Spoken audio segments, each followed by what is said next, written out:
Oi, tudo bem? Quero te fazer um convite para me acompanhar rapidamente na leitura de um dos livros de Clive Staples, ou no caso C.S. Lewis, como costumam chamar. Ele foi um grande autor, contribuiu bastante com as suas obras e alguns dos livros mais conhecidos dele, né, é Crônicas de Nárnia. Ele é bastante conhecido como autor de Crônicas de Nárnia, embora tenha outras obras também muito importantes. O livro que a gente vai estar falando, tá? É Cristianismo Puro e Simples, mas exatamente no prefácio, por volta da página 42. Se você quiser, embaixo eu vou estar deixando o link de uma livraria, de uma biblioteca gratuita com exemplares em PDF. Não só dele, mas também de outros autores, caso você tenha interesse em dar continuidade na leitura, tá? Então, vamos para lá. Corrigindo, a nossa leitura está na página 24 e não na 42. Ela se inicia no prefácio, a respeito da palavra gentleman. A palavra gentleman, cavalheiro, em inglês, tinha originalmente um significado evidente, uma pessoa que tinha um brasão que era proprietária de terras. Sempre que dizíamos que alguém era um gentleman, não se estava fazendo nenhum elogio, mas simplesmente reconhecia-se um fato. Quando alguém se referia ao outro como não sendo um gentleman, isso não era nenhuma ofensa, mas uma informação. Não havia contradição em dizer que João era um mentiroso e ao mesmo tempo um gentleman. Da mesma forma que não há contradição hoje em dizer que Tiago é um tolo e possui um mestrado. Mas depois que vieram aqueles que disseram de forma tão acertada, generosa, espiritual, sensível, tudo tão menos útil, mas as coisas mais importantes acerca de um gentleman não é o brasão e suas terras, mas o seu comportamento. Um verdadeiro gentleman é aquele que se comporta como tal. Não há dúvida nesse sentido de que Eduardo é um gentleman mais genuíno do que João. Eles estão certos. Ser honroso, cortês e corajoso certamente são características bem melhores do que ter um brasão, mas não é a mesma coisa. E pior, não se trata de algo como que todos vão concordar. Chamar um homem de um gentleman nesse novo e refinado sentido da palavra, na verdade, não é, de fato, uma forma de informar algo sobre ele, mas sim uma forma de elogiá-lo. Ou seja, negar que ele seja um gentleman passa a ser um insulto. Quando uma palavra deixa de ter a função descritiva e se torna meramente um termo de louvor, deixa de apresentar fatos sobre o objetivo e passa a representar a atitude que o falante tem dele. Uma boa refeição significa apenas uma refeição que tenha sido apreciada pelo indivíduo. Depois que a palavra foi espiritualizada e refinada a partir do sentido comum e objetivo, ser um gentleman dificilmente significa mais do que alguém de quem se gosta. E dessa forma, a palavra gentleman tornou-se inútil. Jamais ti- Já tínhamos inúmeros termos de aprovação, de modo que esse não era necessário para esse fim. Por outro lado, se alguém, por exemplo, no trabalho de historiador, deseja usá-lo no sentido antigo, não poderá fazê-lo sem ter de dar explicações, uma vez que já não serve para esse propósito. Agora, se permitir que as pessoas comecem a espiritualizar e refinar, ou como elas poderiam alegar, aprofundar o sentido da palavra cristão, ela também será em breve uma palavra sem utilidade. Em primeiro lugar, os próprios cristãos já não estão em condições de aplicá-la a ninguém.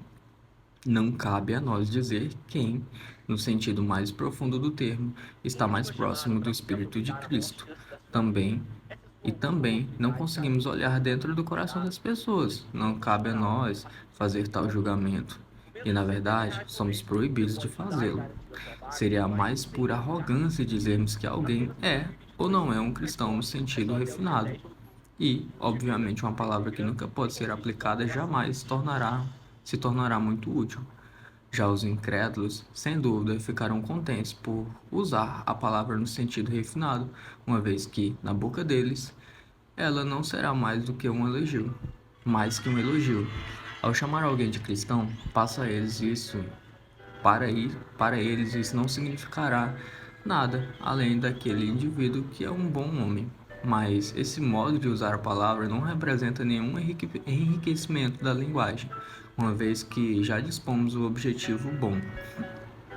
Nesse meio tempo, a palavra cristão terá sido despojada de qualquer propósito realmente útil ao qual pudesse ter servido. Deveríamos, portanto, ser fiéis ao sentido original, mais óbvio. O nome cristãos foi empregado pela primeira vez em Antioquia, Atos 11, 26.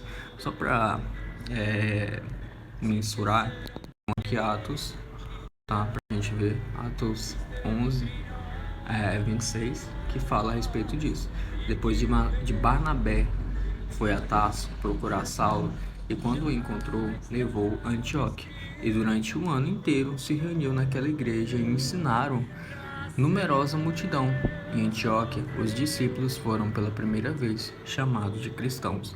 Então, que tem o início desse nome, que por vezes era utilizado até como um nome pejorativo àqueles que eram discípulos de Cristo e seguiam os seus ensinamentos. Então, eis aí a origem da palavra cristão, para quem não sabe. Retornando para a leitura, para designar os discípulos, aqueles que aceitavam o ensino dos apóstolos. Não há dúvida de que ele era restrito àqueles que tivessem tirado o máximo proveito desse ensinamento, mas, ao mesmo tempo, não há dúvida de que ele foi estendido àqueles que, de alguma forma refinada, espiritual e intrínseca, estavam mais próximos do Espírito de Cristo do que menos satisfatório dos discípulos. Não se trata de uma questão moral ou teológica, mas sim de empregar as palavras de tal forma que todos possamos entender o que elas significam. Quando o indivíduo que aceita a doutrina cristã não vive de acordo com ela, aí aqui eu enfatizo, quando um indivíduo que aceita a doutrina cristã não vive de acordo com ela, é mais esclarecedor dizer que ela é um mau cristão do que dizer que ela não é um cristão. Espero que nenhum leitor suponha que o cristianismo puro e simples aqui proposto deverá ser estendido como uma alternativa de credos das comunidades existentes, mas se uma pessoa pudesse adotá-la preferencialmente ao congregalismo da Igreja Ortodoxa grega ou de qualquer outra igreja, o cristianismo puro e simples é antes como um sugão da entrada a partir de vários. Tá. Aqui nós chegamos no ponto onde a gente encerra a nossa leitura aqui e passamos então para outro texto que vai complementar essa leitura, tá bem? Vamos aqui para Mateus 7, 22. Só para vocês entenderem a profundidade disso tudo, né? Em resumo geral, eu vejo muitas informações, muitos comentários, muitos boatos, muitos pontos de vista, né, na prática do que foi discutido por Lewis ali naquele livro. E aí, para vocês entenderem o peso disso tudo, basta a gente ler aqui Mateus 7, 22, tá? Vocês vão entender. Muitos me dirão naquele dia: Senhor, Senhor, não profetizamos em teu nome? Em teu nome não expulsamos demônios, não realizamos muitos milagres? Então, lhes direi claramente: nunca os conheci. Afasta-se de mim, vocês que praticam o mal. Dá pra vocês entenderem isso? Uma pessoa espiritualizada ao ponto de expulsar. Cara, isso é muito forte, muito pesado. Então, assim, eu acho que não precisa nem reflexão, não precisa nem comentário a respeito desse texto. Isso fala por si só, não é? Agora, para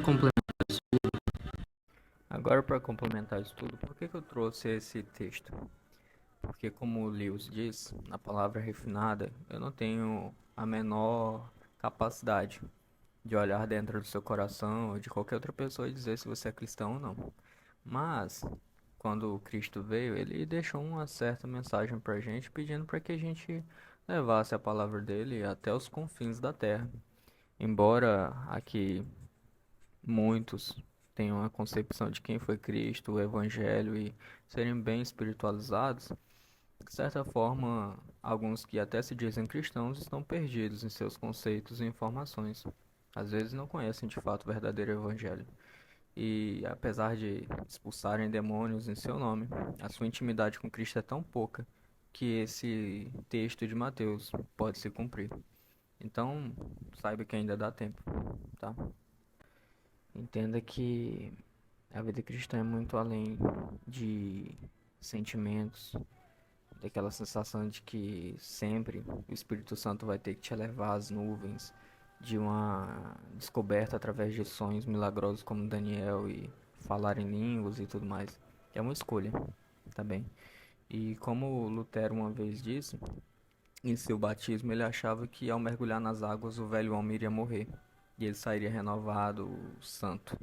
Só que ele descobriu que o velho homem sabia nadar e constantemente, todo santo dia, ele tinha que matar aquele velho homem. É isso que a palavra de Cristo quer dizer com negar a si mesmo, pegar a sua cruz e seguir a Ele. Não há distinção de pecado. Eu não sei em quantas pessoas esse vídeo vai chegar e o que a grande maioria pode pensar, né? Mas eu me senti incomodado o suficiente para transmitir essa palavra para você.